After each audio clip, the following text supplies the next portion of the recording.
Assalamualaikum warahmatullahi wabarakatuh.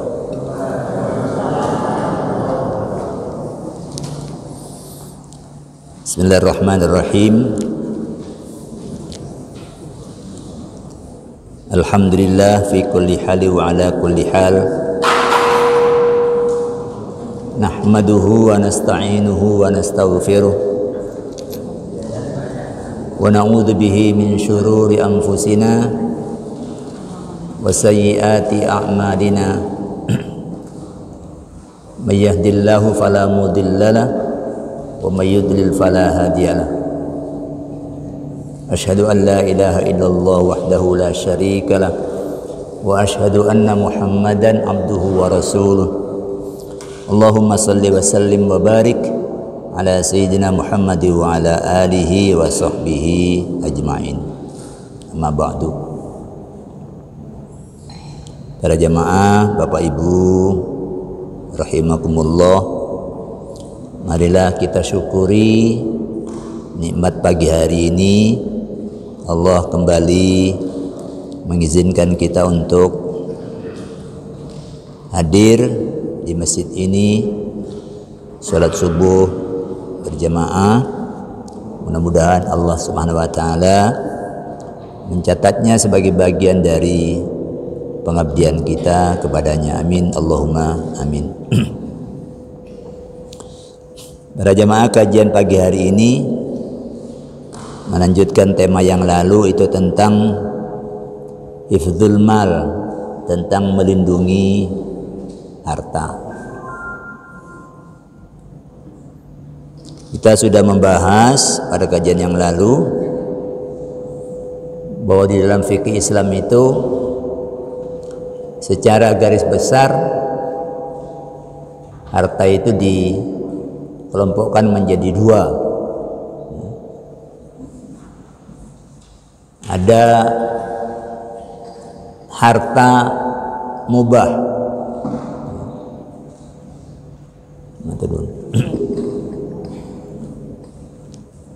Harta mubah itu adalah harta yang belum terikat milik dengan seorang atau dengan sekelompok orang.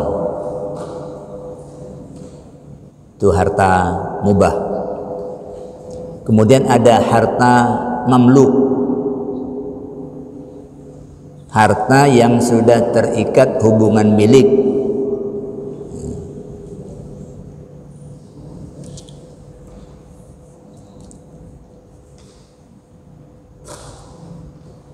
Nah, kedua jenis harta ini dijaga oleh Islam. Karena seperti yang kita singgung sebelumnya, bahwa harta termasuk satu di antara 5 perkara utama yang dijaga oleh Islam agar bisa diwujudkan kehidupan yang maslahat di kalangan manusia, tidak muncul kekacauan itu yang mengganggu kehidupan yang maslahat. Jadi baik yang mubah maupun yang mamluk oleh Islam dijaga supaya hak-hak yang bertemali dengan harta ini itu terlindungi, dan agar fungsinya sebagai sarana pelaksanaan tugas kekhilafahan manusia di bumi ini terpelihara. Jadi ada sesuatu yang ingin dituju, yang manusia dihasung untuk memedomani apa-apa yang dijaga oleh Allah. Baik, ini terbagi menjadi 2 item. Yang pertama, pengertian harta mubah dalam fikih Islam sebagai harta yang tidak berpemilik, itu pernyataan itu kaitannya dengan manusia, kaitannya dengan alaqah, hubungan khusus itu dengan manusia. Sedangkan kaitannya dengan pencipta, tidak ada yang tidak ada pemiliknya. Harta mubah itu berpemilik kalau kaitannya dengan Allah. Pemiliknya tidak lain ya Allah, yang mencipta, yang memiliki, dan yang menjaga, mengatur, yaitu pemilik sejati langit dan bumi.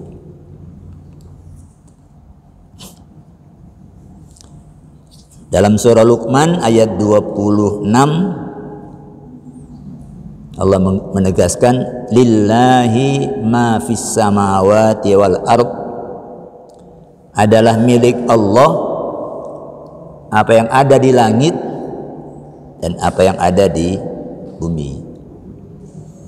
Innallaha huwal ghaniyyul hamid, sesungguhnya Allah itu dialah zat yang maha kaya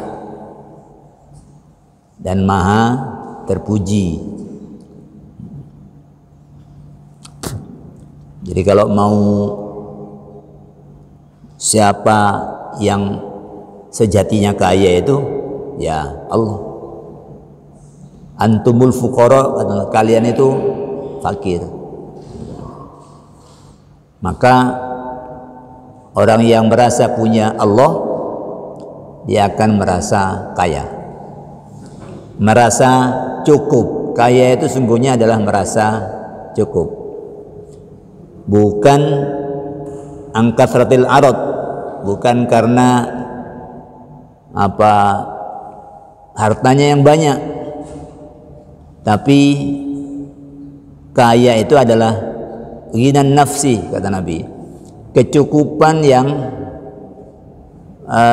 ada di dalam diri, itu orang kaya itu. Maka kalau kita merasa punya Allah, ya cukup,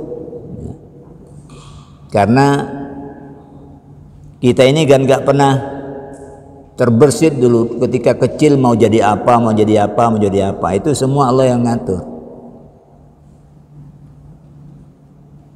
Gak ada yang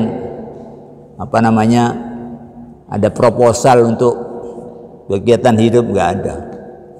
Ya tiba-tiba jalan terbuka lalu jadi ini. Itu semua adalah bagian dari pekerjaan dan maunya Allah Subhanahu wa ta'ala. Jadi Allah yang punya semuanya.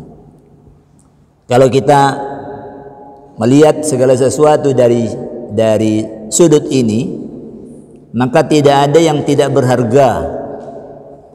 Melihat apapun, kita tuh akan melihatnya sebagai sesuatu yang berharga. Kenapa? Karena itu adalah karya dan milik Allah. Lihat apa saja, bahkan mau melihat babi sekalipun, itu kalau yang ada di kita ini milik Allah, ini Allah yang mencipta, ini Allah yang menentukan sifat-sifatnya, ini Allah yang menjamin rezekinya. Itu melihat babi sekalipun, itu kita melihat Allah. Begini, ini penting, karena kadang-kadang orang suka melecehkan orang itu karena tertutup ini, merendahkan orang karena bahwa ini milik Allah itu ketutup. Padahal setiap ada musibah terus bilang innalillah, aku ini milik Allah. Jadi mau seperti apapun orang itu tidak merasa sombong, karena itu sejatinya itu bukan prestasi kamu. sejatinya. Tapi karena Allah ngasih ngasih qadar, kapasitas yang membuat kamu bisa begini. Jadi kalau sudah dari sudut ini, semuanya berharga. Mau orang cacat seperti apapun, itu berharga. Ini karya Allah. Kalau ada orang cacat seperti ini, saya baru merasa kalau saya ini diberi kelebihan oleh Allah. Tidak kemudian sombong. Nah, sebagai pemilik sejati, dia yang punya otoritas, Allah menjaga harta mubah itu dengan mendorong manusia memanfaatkan harta tersebut di jalannya. Perhatikan, Allah mendorong memanfaatkan harta tersebut di jalan Allah tanpa perlu izin kepada siapapun untuk harta mubah. Untuk harta yang tidak bertuan itu tidak perlu izin. Tidak perlu izin. Tapi kalau harta bertuan harus izin. Ada sepeda pancal di depan rumah, kita mau pakai, izin sama yang punya. Izin. Tapi kalau sepeda pancal sudah ada di tempat mana itu, TPA, tempat pembuangan akhir, di tumpuan sampah-sampah itu, silakan diambil, tidak perlu. Itu sudah yang punya sudah melepaskan ikatannya. Okay. Dan sebaliknya, Allah melarang mereka merusaknya. Silakan dipakai di jalan Allah, jangan dirusak.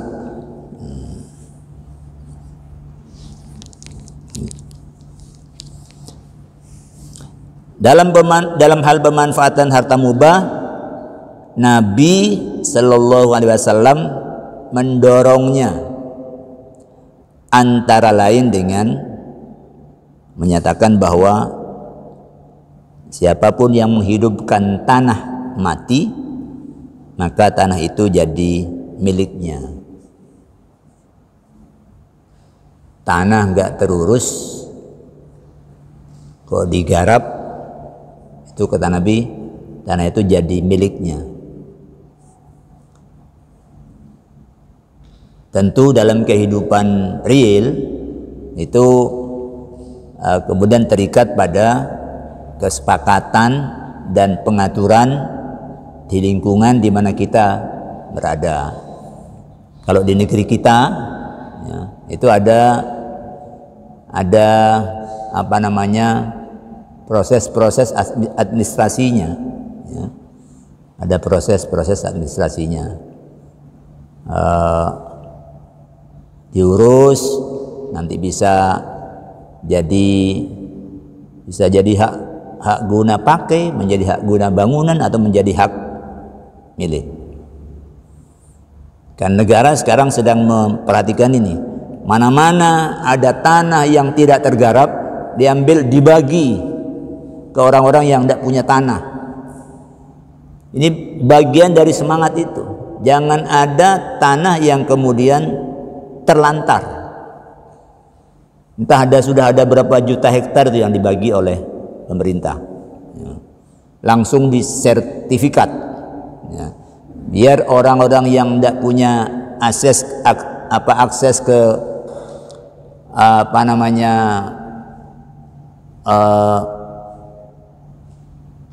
sarana produksi berupa tanah itu, mereka jadi punya, tidak kemudian jadi buruh terus,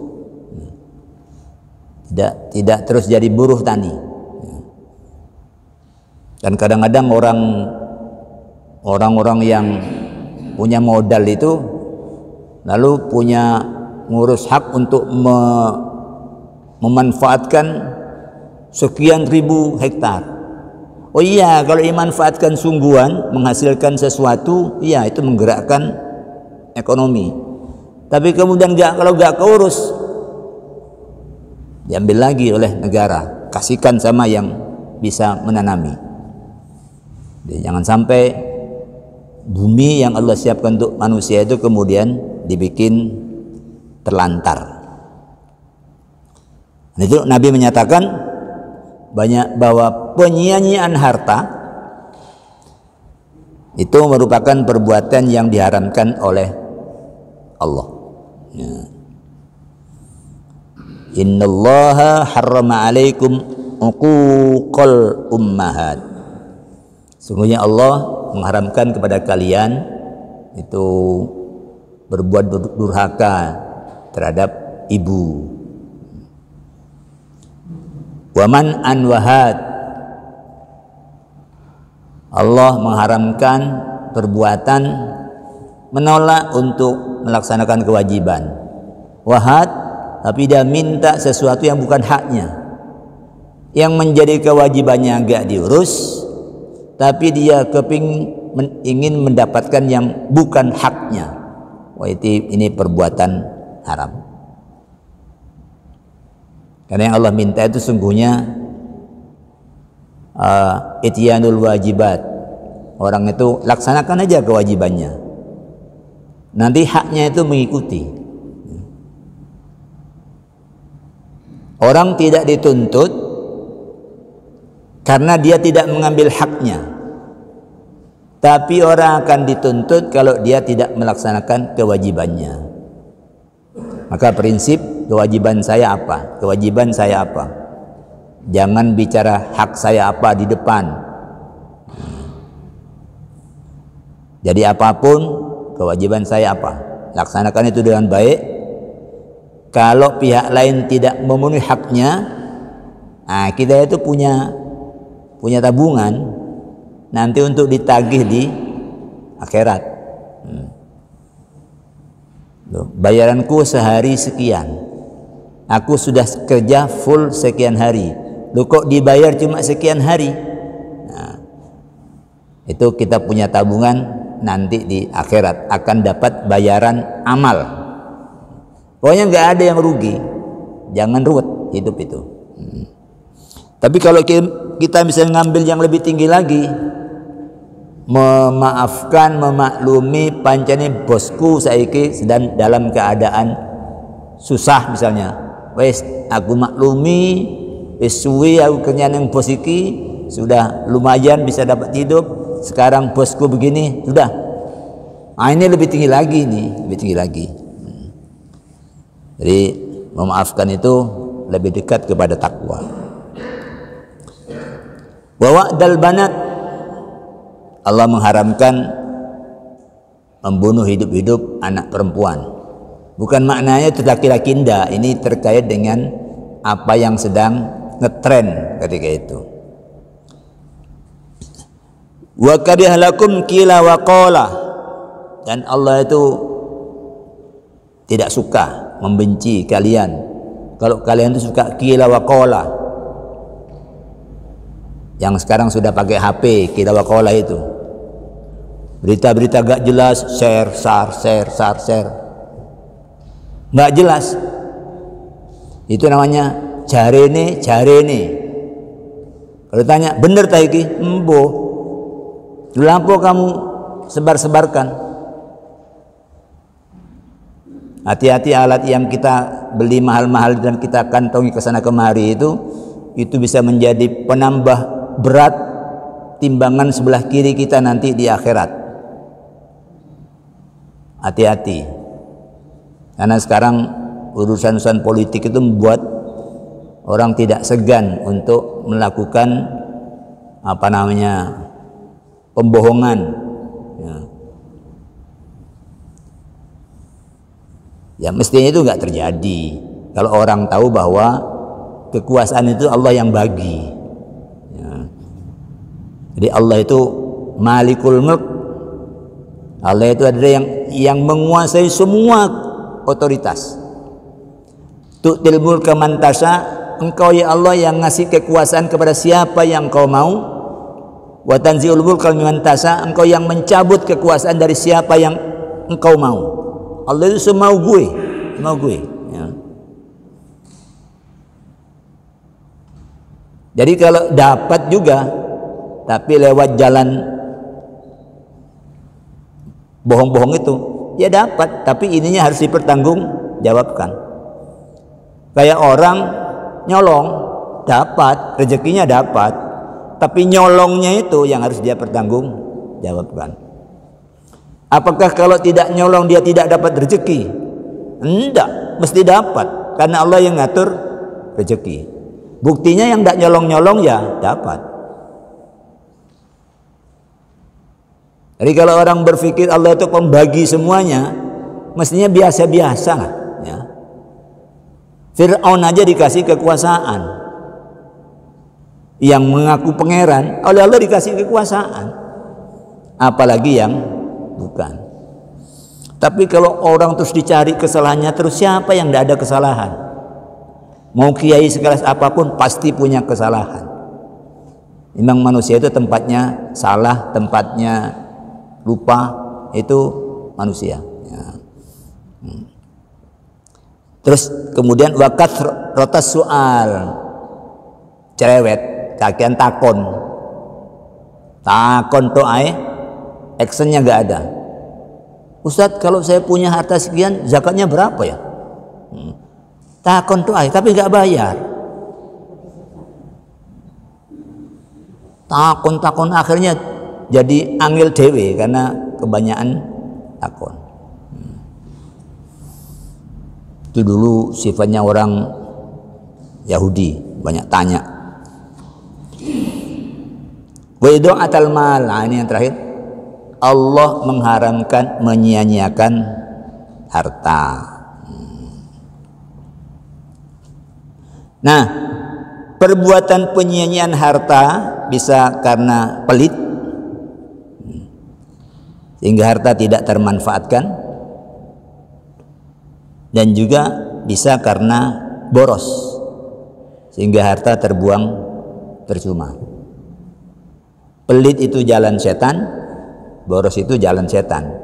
Jalan Islam itu hemat.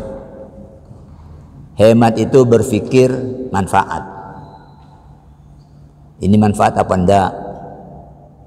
Kalau orang barang tidak manfaat, dia belanjakan hartanya untuk hal-hal seperti itu, oh dia boros, ikut setan.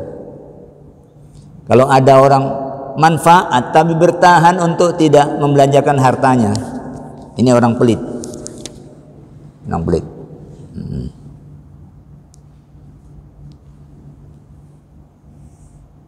Jadi orang pelit itu cenderung menyimpan,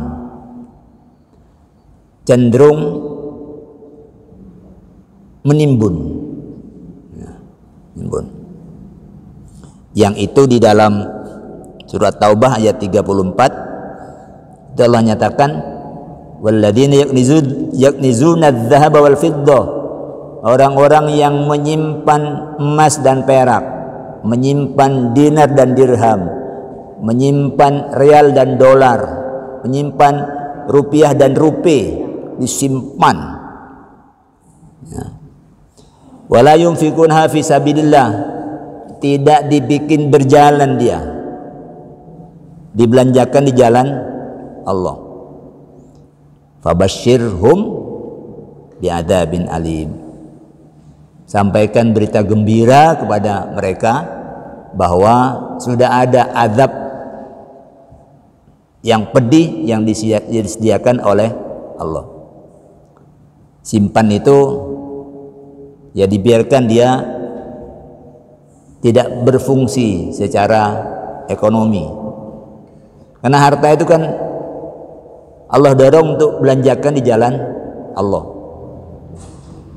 Kalau bilang belanja di jalan Allah itu jangan kemudian maknanya itu sedekah. Iya itu iya, ya, itu juga iya. Belanja di jalan Allah itu membuat harta ini berfungsi, menggerakkan ekonomi yang benar. Itu belanja di jalan Allah. Karena kalau kita belanjakan harta itu ada efek, ya, ada efek. Kalau kita cuma sebenarnya banyak uangnya, tapi kalau makan itu makannya nunggu bebek nih ono bar Jumatan kok ben nek oleh nek gak situk ya seluruh iso ambek bojoku, padahal duitnya banyak. Orang pelit berpikirnya seperti itu. Padahal kalau kita belanja beli beras itu maknanya produksi Pak Tani itu laku. Terus toko yang dodolan itu ya laku. Akhirnya ini dapat bati, ini dapat bati. Enggak, dalam Islam itu seperti yang kita bahas dulu, kebutuhan makan itu hak tubuh, penting dipenuhi. Ya. Jadi nyimpen, taruh di peti, tidak fungsi. Kalau di bank ditaruh di safe deposit box, kuncinya pegang bank, satu pegang yang punya dia, setahun dilihat, oh masih ada. Jadi simpanlah di lembaga-lembaga keuangan yang membuat harta itu jalan, membiayai orang-orang yang butuh dengan cara-cara yang sesuai dengan syariat. Itu namanya tidak menyimpan, ya, tidak menyimpan. Nah, kalau itu bukan uang, tapi rumah, ya fungsikan. Rumah jangan ditelantarkan. Ya dikoskan tah. Kalau ndak ya suruh pakai orang yang butuh rumah, sampai pakai kuliah berapa tahun? Ya kira-kira 4 tahun. Ya sudah 4 tahun sampai pakai. Maknanya rumah itu fungsi. Ya kemudian dikunci, kemudian rusak-rusak, tidak termanfaatkan. Jadi itu. Nah, di surah Al-An'am 141 ada pernyataan ini yang berkaitan dengan buah-buahan yang Allah tumbuhkan di muka bumi. Kulu min thamarihi, makanlah buahnya. Idza athmara, kalau sudah berbuah. Wa atu haqqahu yaum hasadihi, tunaikan kewajibannya ketika panen. Ini yang sudah kena zakat, tunaikan. Ya kamu makan, tapi Allah larang wala tusrifu, kamu jangan berlebihan. Makan itu bukan ini, makan itu. Makan itu adalah semua bentuk pemanfaatan, itu makan. Jadi belanja itu yang terkendali. Walaupun punya uang, tapi yang terkendali. Kalau beli apa-apa, ya yang terkendali. Ini santai ndak. Jok kakean, kurangi. Engko sampai bosok jero kulkas, gak kepangan. Kecuali kalau niatnya beli banyak, oh yang ini diterno tonggo, ini kekno arek-arek ngaji, itu ndak apa-apa, berarti semua itu sudah ada rencana. Jangan numpuk. Ya, jangan numpuk. Itu israf. Ya. Innahu la yuhibbul musrifin, Allah tidak suka terhadap orang-orang yang berbuat boros. Ya. Larangan merusak, tadi memanfaatkannya. Larangan merusak harta Allah tegaskan dengan kalimat yang umum. Wala tufsidu fil ardi ba'da islahiha. Al-A'raf 56. Janganlah kalian membuat kerusakan di muka bumi ba'da islahiha, setelah bumi itu dibikin oleh Allah solah, setelah dibikin oleh Allah bagus, layak ditempati sebagai lingkungan hidup yang sehat, itu jangan kamu rusak. Ya, merusak lingkungan hidup itu maknanya merusak harta, karena bumi ini adalah sumber daya harta. Dengan kalimat seperti itu, jangkauan larangannya luas, mencakup larangan melakukan perusakan lingkungan.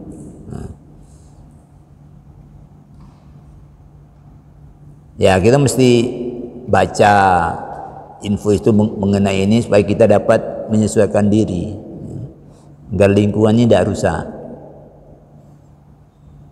Ya, salah satunya seperti yang pernah saya sebut, itu yang masuk paling dominan itu adalah penggunaan plastik. Kalau tidak salah kita itu nomor 2, nomor 1-nya Cina, itu urusan limbah plastik. Itu sudah masuk ke perut ikan, limbah-limbah plastik itu, lalu membuat ikan tuh gak lanang, gak bisa buai. Ya balik ke kita, karena ini daur, sesuatu yang siklis ya. Masuk ke ikan, ikannya ditangkap, dimakan oleh kita, masuk dan seterusnya ya. Jadi siapa yang melakukan perbuatan baik, maka itu dia berbuat baik untuk dirinya, melakukan perbuatan buruk, dia berbuat buruk pada dirinya. Cuma yang kaitannya dengan lingkungan hidup ini sifatnya sosial.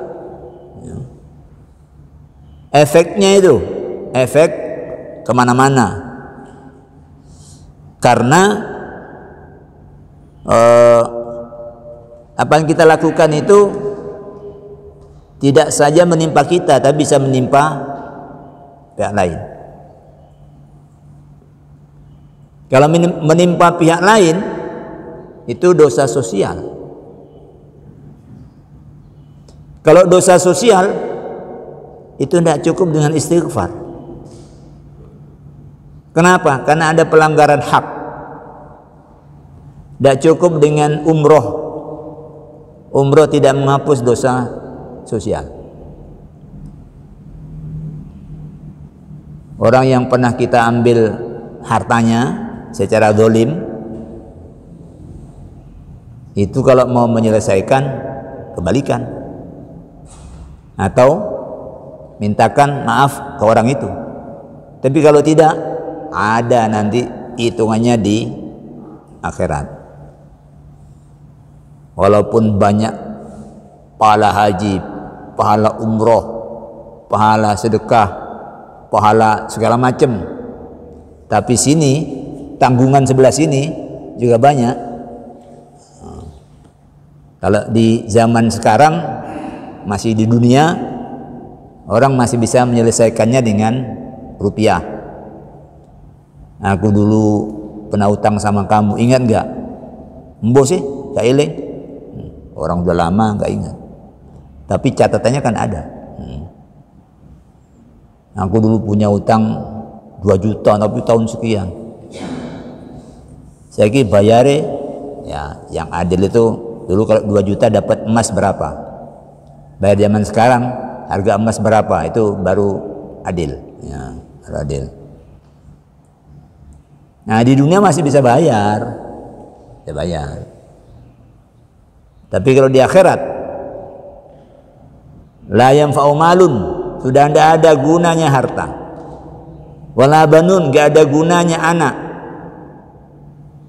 Kalau di dunia bapak ika iso bayar, anak iso nebus. Akhirat ya ono. Bayarannya adalah amal. Amalnya kurang, sini ditambahi dosa. Yang Nabi sebut dengan istilah dagangnya itu bangkrut. Sepertinya itu modalnya banyak, tapi ternyata utangnya lebih banyak. Akhirnya bangkrut. Itu dosa sosial ya. Kalau perusakan lingkungan boleh jadi orangnya tidak kena pelakunya ini karena tinggalnya di tempat lain.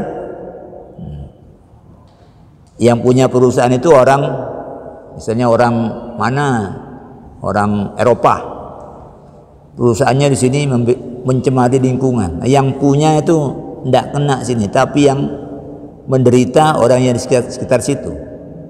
Sumurnya jadi tercemar. Kalau dulu masih bisa dipakai untuk cuci beras, sekarang sudah tidak bisa dipakai. Kalau dulu bisa dipakai untuk mandi, sekarang sudah gatel kalau pakai mandi. Makanya manusia itu kan karena kelebihannya dia bisa lebih di 2 sektor. Kalau sudah kadung baik, dia itu baiknya luar biasa. Tapi kalau sudah kadung jahat, jahatnya luar biasa. Ini yang kemudian memerlukan ada kekuatan yang akan menghadapi kesembronoan yang dilakukan oleh warga. Harus ada kekuatan. Lalu muncullah di situ ada hukum, ya, ada hukum. Yang lalu kan sudah kita singgung, kesembronoan terhadap harta orang lain ada hukumannya. Kalau nyolong, ya, tangannya dipotong. Normanya seperti itu. Ya. Kalau tangan dipotong, itu negara tidak butuh biaya apa-apa. Tapi kalau tidak dipotong, di penjara berapa lama? Misalnya 4 tahun, 4 tahun ngasih makan, ngasih tempat tidur, menyediakan air, menyediakan listrik. Tapi kalau tangan dipotong, ya sudah, tangannya bicara kepada setiap orang, kilo cok koyaku, ya koyaku, amamu hilang loh, tangannya hilang, itu dibicara terus tanpa beban. Tapi kalau dikurung, wah itu muncul di situ praktek-praktek pelanggaran yang baru. Orang dipenjarakan tetapi nanti punya kamar yang lengkap dengan kulkas, dengan AC, dengan TV layar lebar, pokoknya komplit seperti di rumah, ya.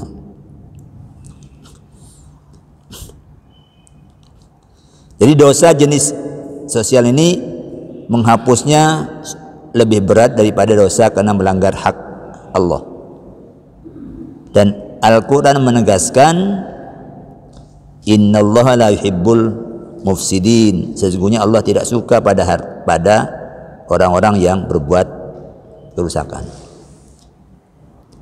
Harta mamluk, ya, supaya hak-hak pemilik atas harta mamluk juga terjaga dari tindakan kezaliman pihak lain, maka Islam mensyariatkan perwalian atas pemilik harta yang tidak memiliki kecakapan bertindak secara hukum. Ada orang punya harta tapi orangnya ini itu tidak cakap. Misalnya itu yang masih kecil, ya. Orang tidak cakap itu ada karena faktor di bawah umur, masih kecil. Tapi punya harta. Dari mana? Warisan. Bapak SOG nyebrang rel ketabrak sepur. Anaknya oke. Tapi dia masih kecil. Kemudian ada juga karena gila, junun. Ya.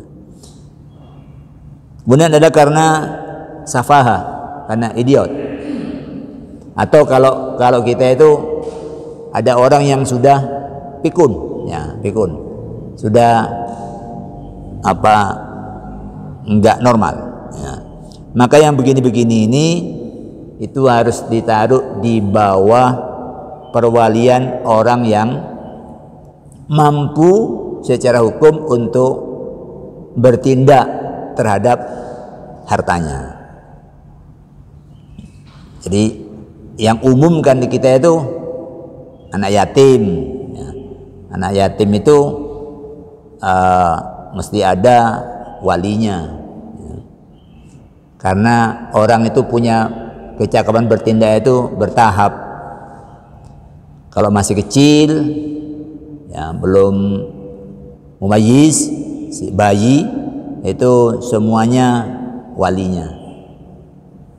Tapi kalau sudah mumayyiz, ya,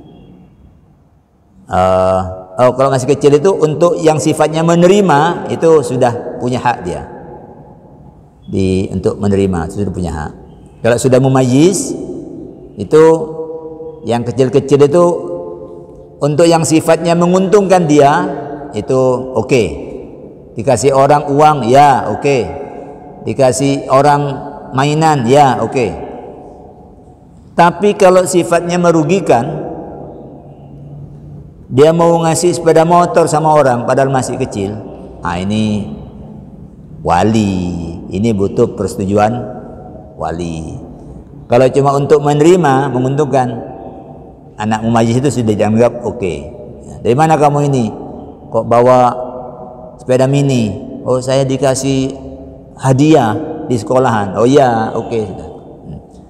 Tapi kalau kemudian sepeda mininya dia mau dikasihkan orang, ini walinya harus turun, karena anak itu belum punya kecakapan untuk berpikir soal kemaslahatannya. Tapi nanti kalau sudah dewasa, maka dia udah punya kecakapan penuh.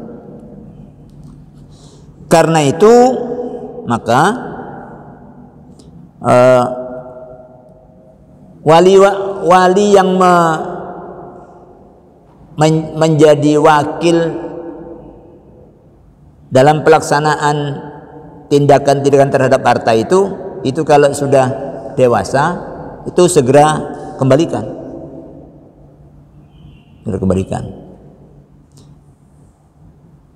Jadi khusus anak yatim, dan ini bisa berlaku untuk semuanya. Surah An-Nisa ayat 6 menyatakan wabtalul yatama, ujilah anak-anak yatim itu, dia sudah cakap atau belum. Hatta idza balagun nikah, sampai kemudian dia ketika sampai umur untuk menikah, maknanya sudah dewasa, itu kamu uji sampai dia siap menikah. Kalau kamu sudah mendapatkan mereka itulah cerdas, pandai untuk mengelola harta, fatfau ilaihim amwalahum, maka serahkan harta mereka.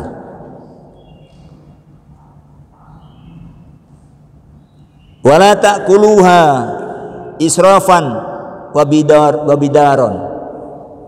Dan kamu selaku wali, kamu jangan makan aset anak yatim itu israfan, dengan boros, wa bidaron, dan dengan segera, mumpung si cilik, tak entek no.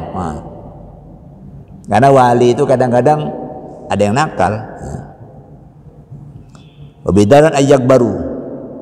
Wa man kana ghaniyan, barang siapa yang sudah dikasih oleh Allah kecukupan, falyasta'fif, maka jangan makan harta anak yatim itu. Wa man kana fakiran, siapa yang oleh Allah diuji dengan kefakiran, falyakul ma'ruf, ya silakan ikut makan, karena kamu mengelola, silakan ikut makan.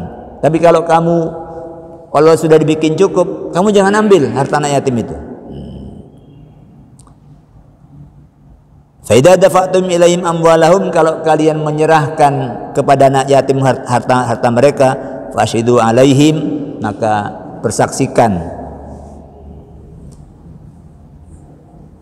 penyerahan itu, wa kafa billahi hasiba, dan cukuplah bagi Allah sebagai pengawas, sebagai penghitung.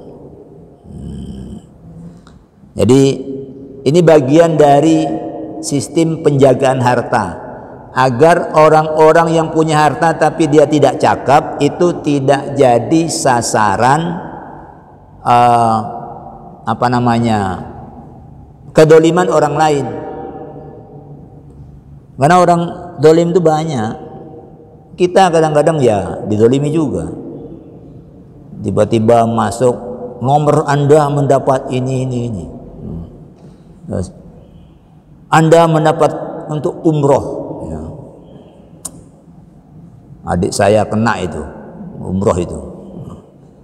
Ya maklum, tidak pernah dapat info. Begitu tawarin, langsung, dan tidak cerita.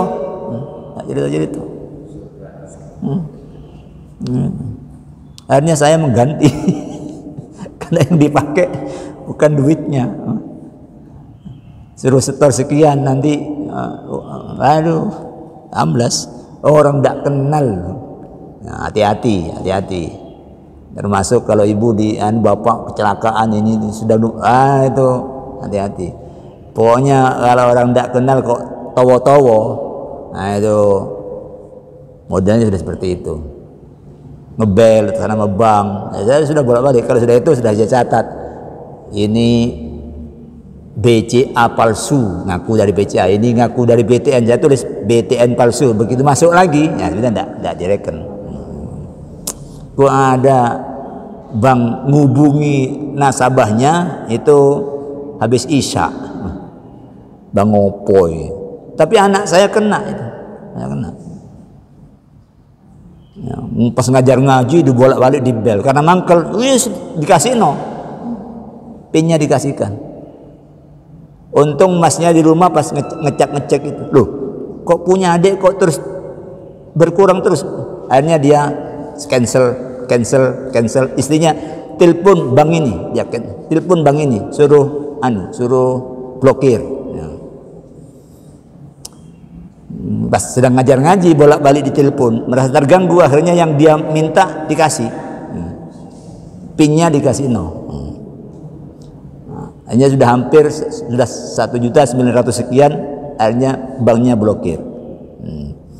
Ya supaya tidak kecewa dia, sudah yang hilang bapak yang ganti. Ya, udah ngajar ngaji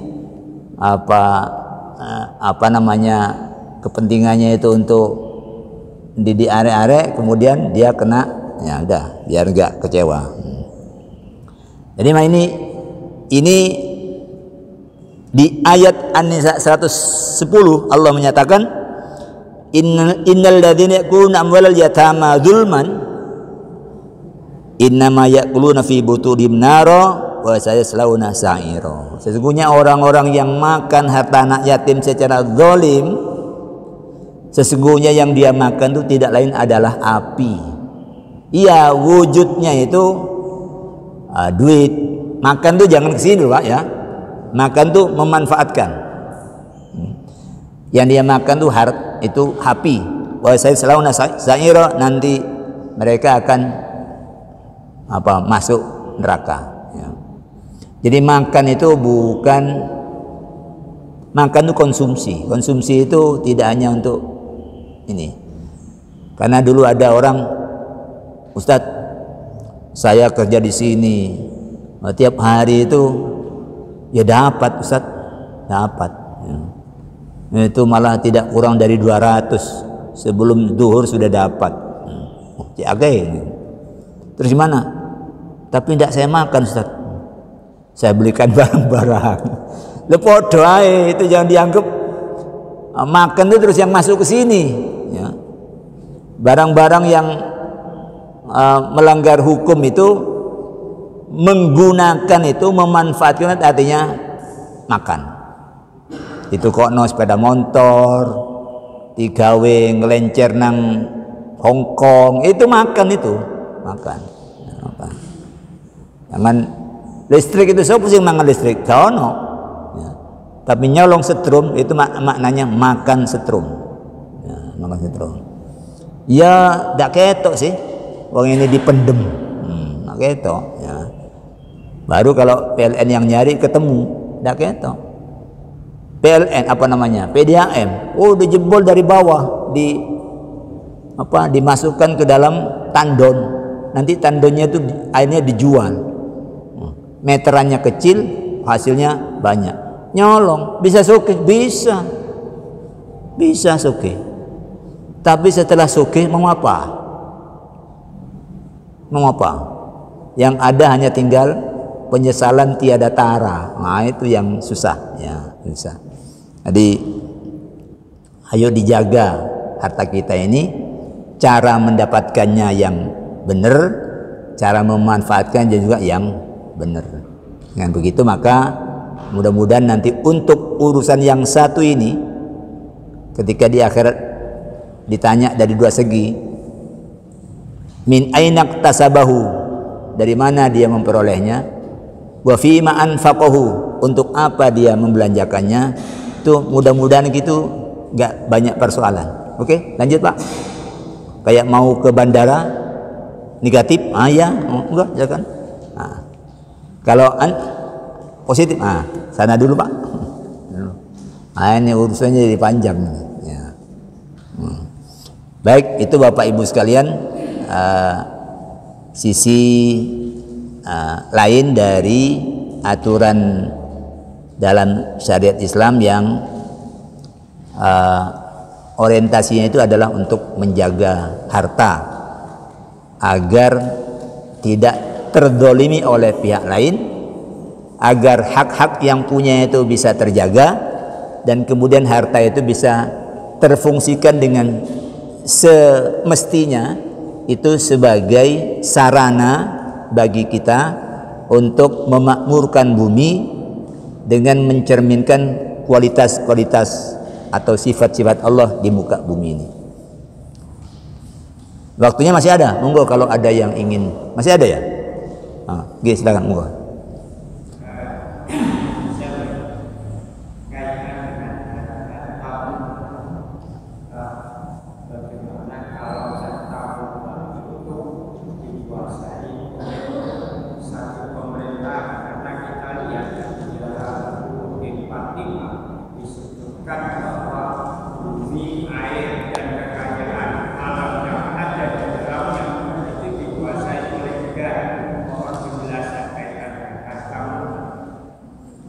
Ya, panjenengan ada yang ingin tanya?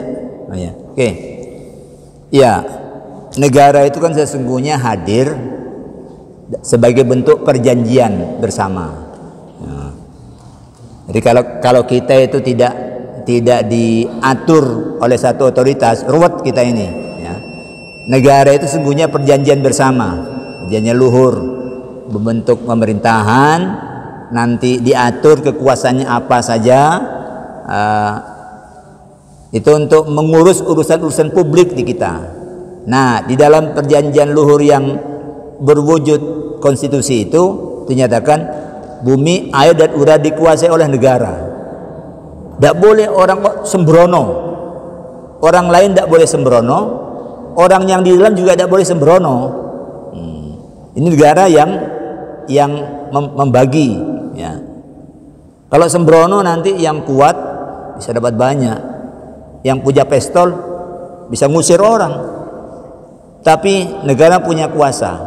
Mana bukti kamu kalau kamu punya tanah ini? Nggak ada. Kasihkan. Ini yang punya hak. Negara seperti itu, Pak. Pengaturannya seperti itu. Pengaturannya seperti itu. Dan digunakan untuk sebesar-besar kemakmuran rakyat.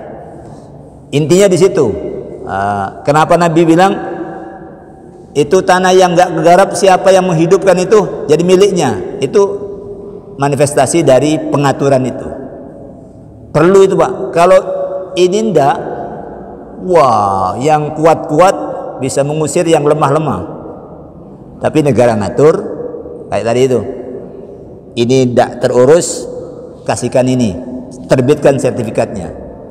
Terbitkan sertifikatnya. Dengan begitu lalu ini bisa diwujudkan agar tidak ada yang yang nganggur. Itu nilainya. Cuma kalau prakteknya itu bisa jadi ada penyimpangan-penyimpangan. Lalu disitulah perlunya ada pengadilan, hingga yang melanggar dihukum, yang korup dihukum. Di situ ya pasti ada kurang-kurangnya namanya kehidupan. Oke, saya kira itu. Mari kita tutup dengan hamdalah. Alhamdulillahirabbil alamin. Aqulu qouli hadza wa astaghfirullah li wa lakum. Wassalamualaikum warahmatullahi wabarakatuh.